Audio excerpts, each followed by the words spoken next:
This room has no trace of my childhood. Sorry, I didn't hear that. This room has no trace of my childhood. This room has no trace of your childhood, of my childhood. Trace. This room has no trace of my childhood.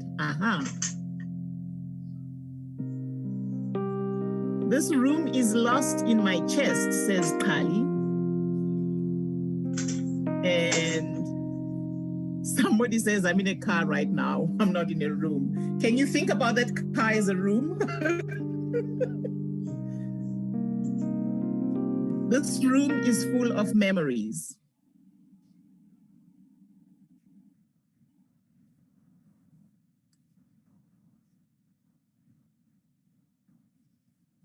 Are you sharing your opening line? Go ahead, Mbali. Okay. This room is melting off the walls. This room is melting off the walls. Somebody says this room is held together by tape. I saw Atambila. That's Malaika. Okay. Has everybody shared their opening line? I can't see all the faces. For this exercise, I'd like everybody to share their opening line.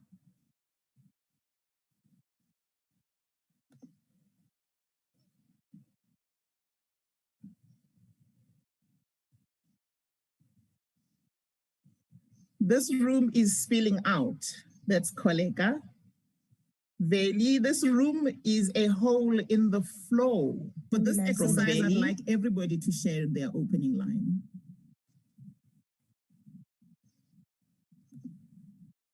Okay, is that everybody?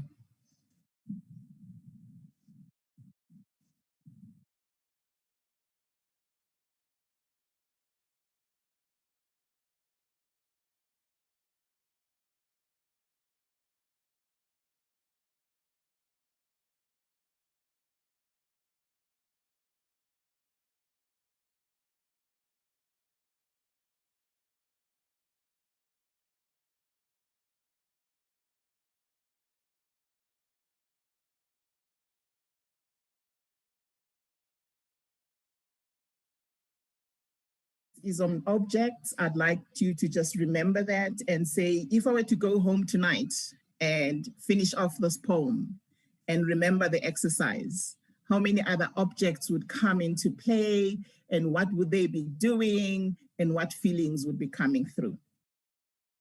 So let's move on then to the next page that I'd like to share. Objects, I'd like you to just remember that and say, if I were to go home tonight and finish off this poem and remember the exercise, how many other objects would come into play and what would they be doing? So this is just a few notes that I wrote about using things, stroke objects to write poems about feelings. So let's move on then to the next page. The most important point about this kind of writing is that it is possible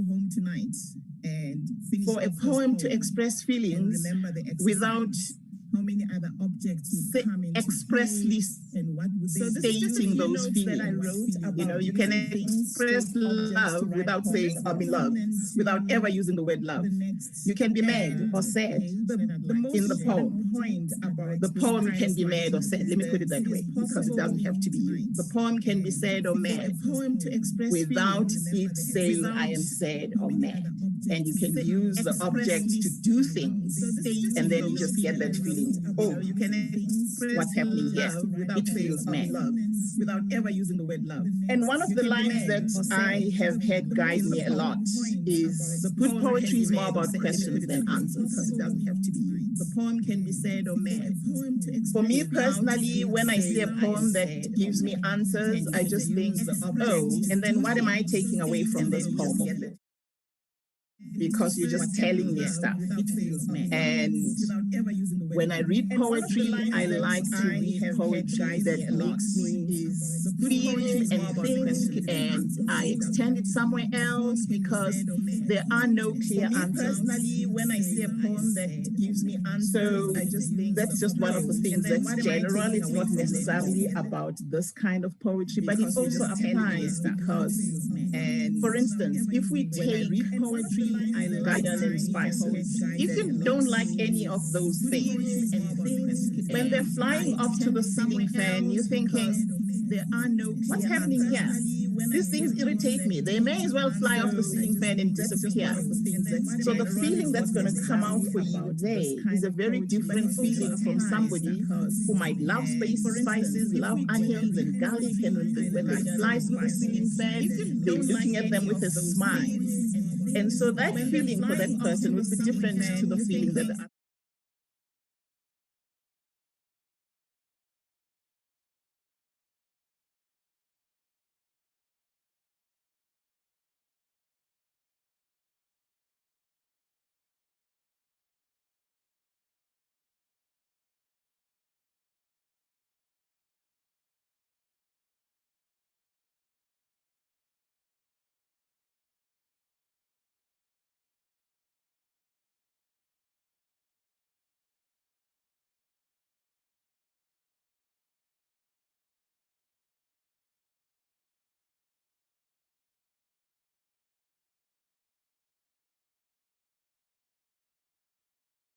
Here's another thing that I learned from some book long ago.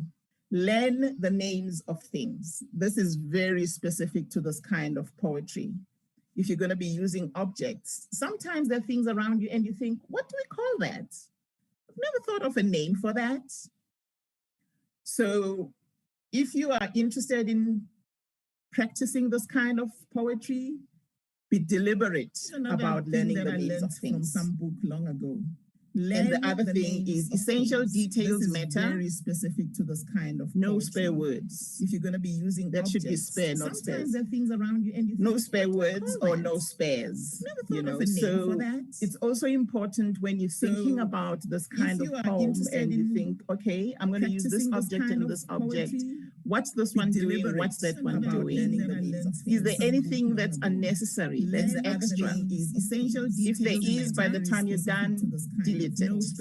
Because the object, your things, must do the work of creating the emotion, of creating the feeling. It's also important when you think and don't worry about the rules. And you think, okay, just forget about the rules you were taught. This is about trying things out. Is there anything until you feel comfortable about your work? But at this stage, when you're working with objects, let the objects do things. Let them speak things. Let them communicate. And then I always end this when I talk about poetry. Avoid sentimentality and cliches, because it would be easy to say, oh, I'm focused on the object. But cliche comes to us in ways that sometimes we're not aware of, because it's everyday speech. And it will interfere with your exercise. So even when you're doing this kind of writing, just be aware that you're not using cliches, you're not being sentimental, you are being guided by the things, you're being guided by the objects that are doing things. And avoid sounding too clever. I laugh because when I hear poems that are sounding too clever, I always think, even when you're doing this kind of leave that to writing to yourself. So again, be guided by the objects. And for the purposes of this exercise, don't worry about rhyming, don't worry about similes, don't worry about metaphors. And avoid sounding too clever. Okay, so let's move to the next example then. When I hear poems that are sounding too clever, I did the opposite of what I wanted to do. Let's move to the next example of a poem. Again, be guided by the objects. And for the purposes of this exercise, don't worry about rhyming, don't worry about similes, don't worry about metaphors. And avoid sounding too clever. Okay, so let's move to the next example then. When I hear poems that are poem called Locked. Let's move to the next example. They sit in the kitchen, Again, be guided by the object. a small mosaic table between For them, the purposes of this exercise, don't two worry about blue lines, don't worry serviettes, about similes, don't worry about two silver and forks, avoid sounding too. two plates, Okay, so let's move hot to the next chicken example curry, then. untouched, four eyes locked, silent tears. Let's move to the next. The wall They clock sit turns in the on kitchen. itself, Again, be guided by the thunder small mosaic from the table dark between outside. them. For the purposes of this exercise, Now and two again, blue serviettes, lightning, two silver forks, two plates. So let's do the exercise we did earlier. Untouched. Count the things, the objects. Eyes Locked very quickly. Just 1, 2, 3, 4. The wall And let's clock get a turns response. on itself. How many objects could you count from the dark outside? Now and again, lightning, two silver forks, two plates. So let's do the exercise we did earlier. Untouched. Count the things, the objects. Eyes locked very quickly. It's a short poem, so let's get some responses there. And let's get a response. How many objects could you count from the dark I outside? counted 8. You counted 8. Can you list them quickly? Lightning. Oh, I didn't write them down because you had the screen up. I just counted on my screen. Oh, okay. So shall I go back to the screen then and leave it on? I just want to see faces. That's why I'll get some responses there. Okay. And let's get a response. So I counted kitchen, mosaic, serviettes, forks, plates, You counted curry, 8. Can you list them? eyes, tears. Oh no. Okay, now I'm adding an extra one. Wall clock 9.